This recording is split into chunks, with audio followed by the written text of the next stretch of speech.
Hello student, good morning. Welcome online classes. आज online कक्षाओं में कक्षा 10 के विद्यार्थी सोशल साइंस में सिविक्स पढ़ेंगे। सिविक्स और इसमें हम लोग अंतिम लेसन पढ़ रहे हैं, लेसन नंबर 1। और लेसन नंबर 1 है लोकतंत्र की चुनौतियां। लोकतंत्र की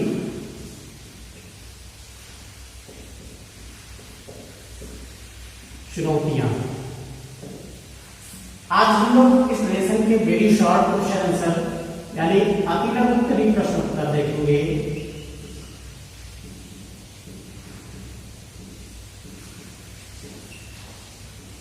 और जो अतिलघु प्रश्न उत्तर है उसमें सबसे पहले जो क्वेश्चन है वो है लोकतंत्र का अर्थ स्पष्ट कीजिए।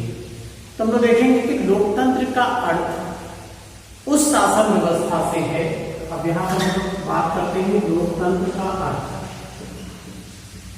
लोकतंत्र का अर्थ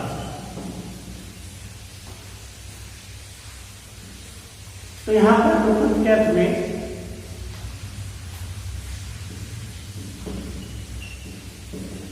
लोकतंत्र का अर्थ उस शासन व्यवस्था से है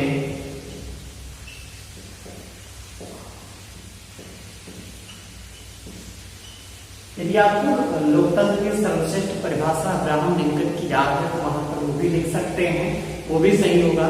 लेकिन चूंकि यहाँ पर अर्थ पूछा जा रहा है तो हम अर्थ के बारे में देखें, है ना। उस शासन व्यवस्था से है जिसमें शासन की शक्ति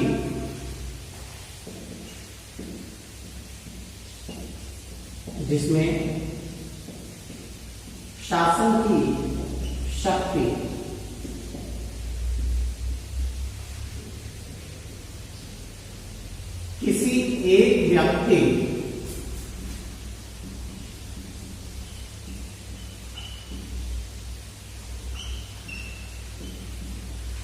के हाथ में, किसी एक व्यक्ति के हाथ में न होकर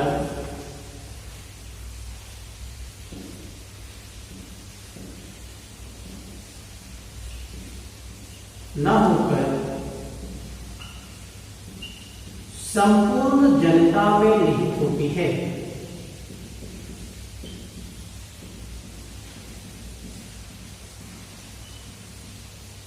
ये लोकतंत्र का कुछ शासन व्यवस्था से है जिसमें शासन की शक्ति किसी एक व्यक्ति के हाथ में न होकर के संपूर्ण जनता में निहित होती है। ये लोकतंत्र की परिभाषा, लोकतंत्र का अर्थ है। लोकतंत्र की परिभाषा सबको पता है, लोकतंत्र जनता का, जनता के लिए, जनता द्वारा शासन व्यवस्था है। अब्राहम लिंकन की परिभाषा।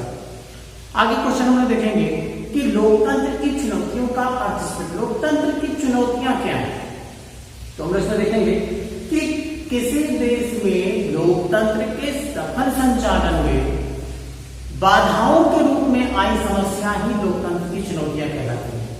यानी लोकतंत्र के सफल संचालन में जो भी बाधाएं, जो समस्याएं उत्पन्न होती है उसे चुनौती के रूप में देखा जाता है। और ये समस्याएं जो उत्पन्न होती हैं वो कहीं न कहीं लोकतंत्र के विकास के लिए मार्ग प्रशस्त करती हैं। आगे देखेंगे कि जिन देशों में लोकतंत्र नहीं है उनके सामने कौन कौन सी समस्याएं या कौन कौन सी चुनौतियां उत्पन्न होती हैं। तो जिन देशों में लोकतंत्र नहीं है उनमें लोकतंत्र स्थापित करने तथा लोकतांत्रिक शासन के गठन की चुनौती होती है। लोकतंत्र की स्थापना की समस्या होती है, लोकतंत्र की स्थापना और लोकतंत्र के गठन की समस्या होती है। ये समस्याएं जो है वो अक्सर जहां पर लोकतंत्र नहीं है वहां पर उत्पन्न होती है। लोकतंत्र की स्थापना और गठन की समस्याएं उत्पन्न होती है। आगे हम देखेंगे कि भारतीय लोकतंत्र के सामने आने वाली कुछ चुनौतियां। तो भारतीय लोकतंत्र के समक्ष दो प्रकार की चुनौतियां आती हैं। एक तो जातिवाद है, ठीक है, जातिवाद, और दूसरा संप्रदायवाद या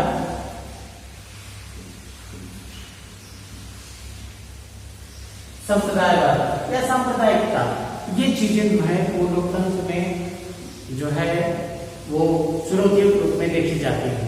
आगे देखेंगे कि राजनीतिक सुधारों का अर्थ स्पष्ट है। राजनीतिक सुधारों से आशय जाति धर्म को आधार बनाकर चुनाव लड़ना एवं भ्रष्टाचार तथा वंशवाद आदि पर रोक लगाकर राजनीति में सुधार करना है। वही जो है उसको राजनीतिक सुधार कहते हैं, या राजनीतिक सुधार जो है वो लाना मुख्य उद्देश्य राजनीतिक सुधार की इसको कहते हैं। आगे क्वेश्चन देखेंगे कि राजनीतिक रूप से सचेत नागरिकों द्वारा लोकतांत्रिक सुधार कैसे किया जा सकता है।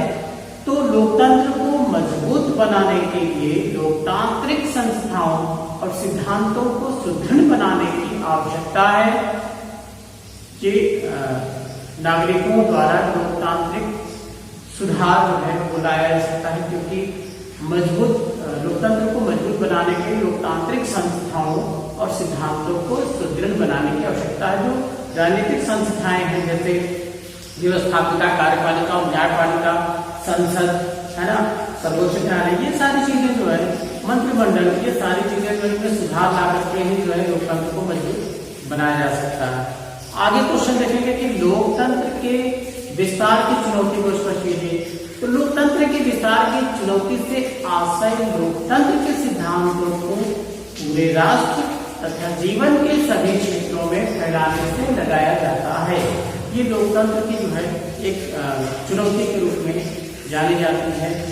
तो लोकतंत्र के विस्तार की जो चुनौती होती है वैसी होती है कि सिद्धांतों को, लोकतंत्र के जो सिद्धांत हैं उसको पूरे राष्ट्र में और सभी क्षेत्रों में इसका विस्तार किया जाए, इसको लोकतंत्र के विस्तार को कहते हैं।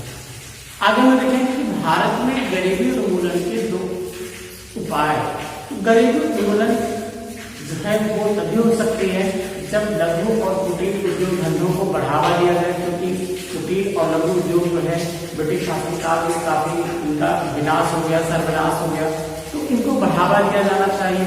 और दूसरी चीज कि ग्रामीण क्षेत्रों में रोजगार के अवसरों में वृद्धि किया जाना चाहिए, क्योंकि इससे जो है ग्रामीण क्षेत्रों से शहरी क्षेत्रों की जो जनसंख्या पलायन होती है उस पर रोक लग जाएगी, वो रुक जाएगी। लोगों को रोजगार के अवसर गांव में सृजित हो जाएंगे, तो वो गांव छोड़ करके शहर की तरफ पलायन नहीं करेंगे। इस तरीके से भारत में गरीबी उन्मूलन जो है वो किया जा सकता है। ओके स्टूडेंट, आज के लिए थैंक यू।